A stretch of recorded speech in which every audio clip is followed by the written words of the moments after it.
Hi guys, I'm Mike. And I'm Stephen. And this is F1 Fanatics.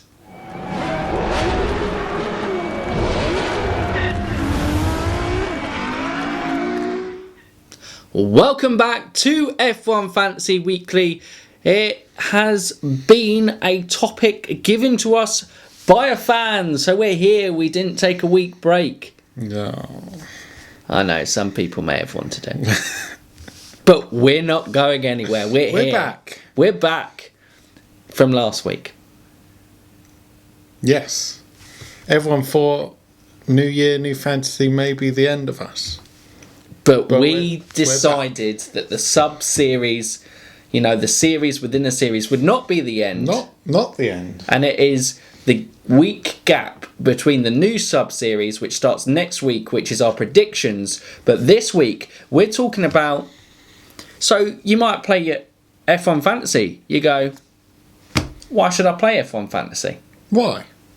Well... It's a very good question. It is a good question. Why do we play it? Well, why do we do a podcast about it? I'll tell you why, Stephen. One, because we enjoy it. And it adds a little bit of extra incentive. And it can give bragging rights within your certain social groups. Or maybe global bragging rights. But also... across the entire season, if you gain first place in the world, what do you get, Stephen? You get 2 Paddock Club passes to a 2020 29. Wait, would it be? It'd be 2021. 2021 Grand Prix. Obviously, we're looking at this from last year, yes. but yeah. So that is a huge prize. These are the most expensive tickets to gain in Formula One. I'm pretty sure they are upwards of £1,000. So, and to get access, just after the race into the paddock area of the F1, and obviously the other series that may be following it around at that time, is absolutely incredible. What a great prize that is. Yeah. And if experience of a lifetime. Indeed, it would be. So it is well worth persevering and trying to come out on top. If you gained second place, just as fantastic, 2 grandstand tickets and paddock passes to a 2020 Grand Prix of your choice. That is actually pretty good as well. Because the first one sounds like it is directed for you, and the last one sounds like you have more freedom to choose where to go. Yeah. Well, the top one, like VIP. Yeah. Second one's like you get a grandstand ticket. Which is still very good. Yeah. Still, you're not going to turn down free tickets to a Grand Prix, are you? No. And if you came third... you get F1 TV Pro, or access depending on your territory. I mean, that's a bit of a drop-off in price. It's quite a significant... How much is F1 TV? F1 TV, I'm pretty sure, is £30 for the year that I pay. Obviously, we don't have like the TV Pro because we don't have access to it in the UK. But I know other ways. I don't know how much it is. But we're looking at, something that's... it can't be more than £60 tops, or $60 somewhere, the F1 TV Pro. So we've gone from over a grand ticket, grandstands somewhere around about 400, 500 to 60 quid. Where's the general admission tickets to a Grand Prix? Who cares about third place? Well, third place is like still you failed. It is a fantastic achievement. Third in the world, you're a failure. I'm not being funny here. You fall up short, don't you? What's going on, F1 here? Like, did we get to the stage where we're going to go all out on the fantasy, we're going to reward players for playing? Like, someone went, we've run out of budget. Oh, give him F1 TV Pro or something. I don't know. Give him something like that. But yes. But if you also are top point scorer in a week, what do you also gain access to, Stephen? You get the F1 29 Well, I guess it would be 2019 game. I mean, that's a better prize than coming third place in the overall league. Yeah. It's a similar sort of pricing level, isn't it? And all you have to do is come top 1 week. I presume you get to pick what console it goes on. It's showing a PS4 game. I would assume That would be so. pretty lame if you didn't have PS4. Yeah, You had like an Xbox there, like, no, this deals with Sony. You have to have the PS4. yeah, that would suck. But you know, Yeah, it's a good price. it's a good price compared to. I can't get over that third place. Unbelievable. just a drop off. All right, and then here we go. Here we go. I've just seen it. Here we go. What is first prize for beating the experts? Who are the experts? I think Johnny Herbert, Damon Hill, Do they people like normally that. do quite well? I don't know. Okay. They strike me as people who don't really pay attention to it. I Maybe presume, they have people. but I presume they have people manage it for them. Don't give away too many prizes. You can't do it because if you get first prize for beating an expert, what do you get, Stephen?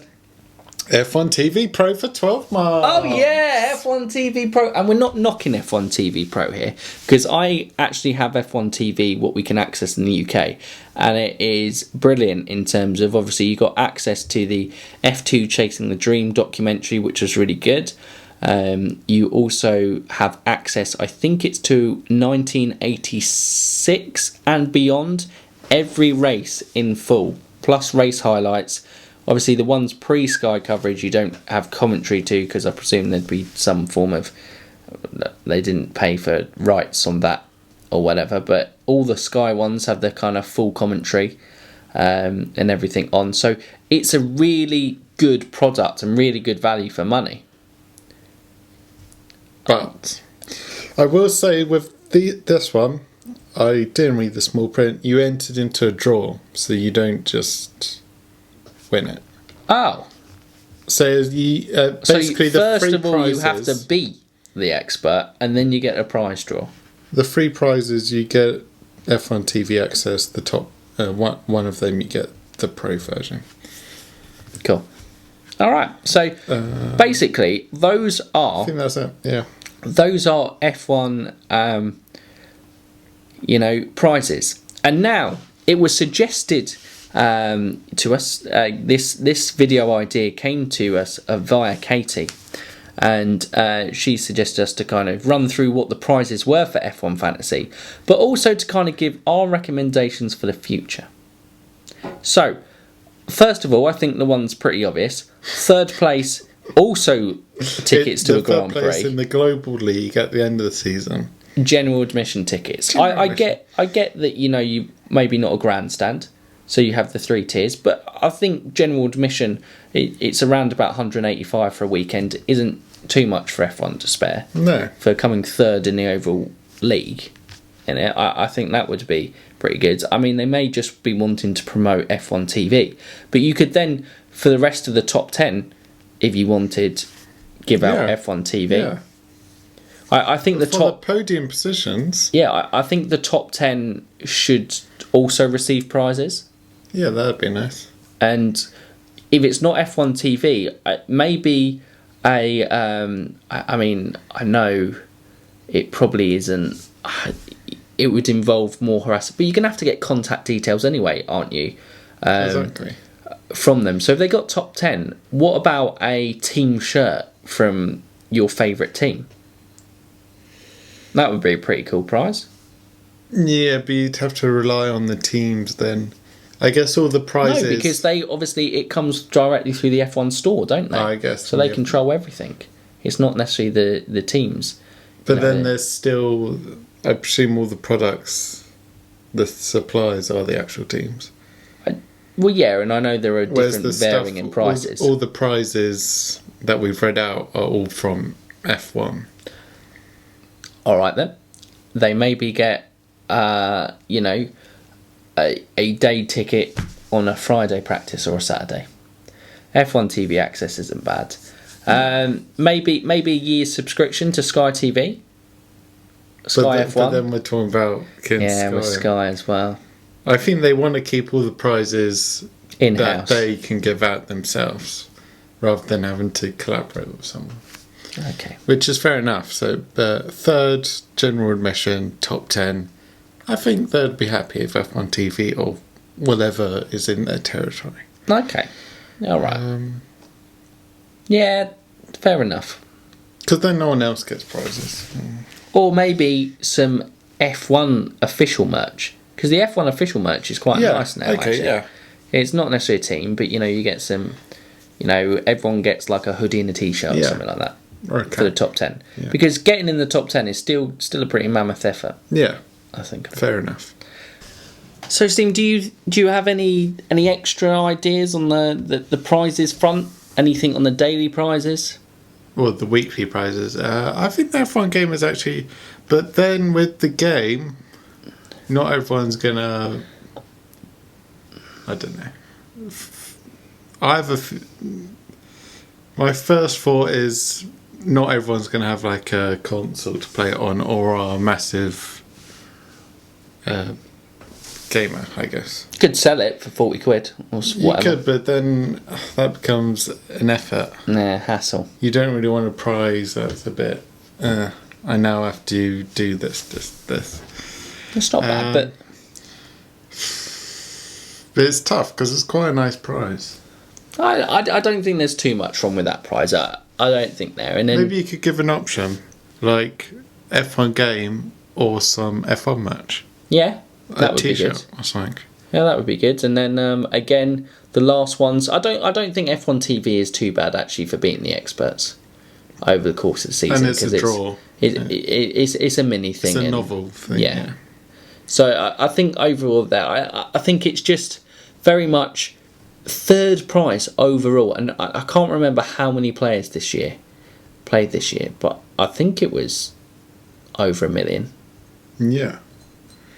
It was definitely up there. So if you got over 1 million people playing Third it, in and the world. you're saying third out of all those people, Here's F1 TV for a year.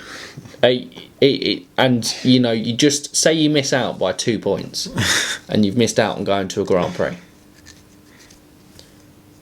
by 2 points. I mean, you could easily argue by fourth if you did. But you'd understand podium positions. It just kind of feels like it should be boosted on there. Yeah. Oh, that was a bit of a ranty F1 Fantasy Weekly, wasn't it? We just couldn't believe it. Just looking at that prize, you go, the big VIP grand paddock pass then you had the grandstand pass, then F1 TV. It just didn't make sense. They're like just some ground passes. It's just you're not giving away thousands of pounds there. Yeah. It's third place in the world. But you know what does make sense? The Kimi moment of the week. The Kimi moment of the week. And Kimi, we already know that he is the elder statesman on the grid, don't we? Yeah. He already possesses the record of longest gap between claiming a pole positions, like in between two ones. I think it was 2007 and 2017 was the gap on his pole positions. It's not very flattering. And then longest gap between race wins. I believe it was 2008 to obviously 2018 when he won his last Grand Prix at the US Grand Prix. It's also not very flattering. But So? this year, Kimi Raikkonen, he has the illustrious opportunity to go down in the history books as the man to have competed in the most Grand Prix, overtaking Rubens Barrichello. What an achievement this would be. Yeah. Would you feel proud of this moment? Well, you'd be considered one of the greatest of the sport. Would you exactly to be in the sport for that long, to compete in as many Grand consistently, Prix? yeah. You've got to show a consistent high level of Yeah, performance. maybe he hasn't been winning every year, but to be in the sport, For that long, it proves you have a certain amount of worth, skill, talent. personality. But you know what does Kimi have to say on this whole situation? Well, we'll tell you what. Not interested. Not interested at all. Not bothered by records. What even is the record? Because you I know don't care. Kimi's not a man for records. No, he's just eternal. He is a pure racer, plain and simple. He's a man who just loves racing. Like, you don't need records when you love racing. Exactly. All you need is a car. And what do Alfa Romeo provide him with? A car. That's all he needs. That's all he needs to be. Does he need that 70. record? Do he need that record? No. No. Does that record get him around a racetrack? Exactly.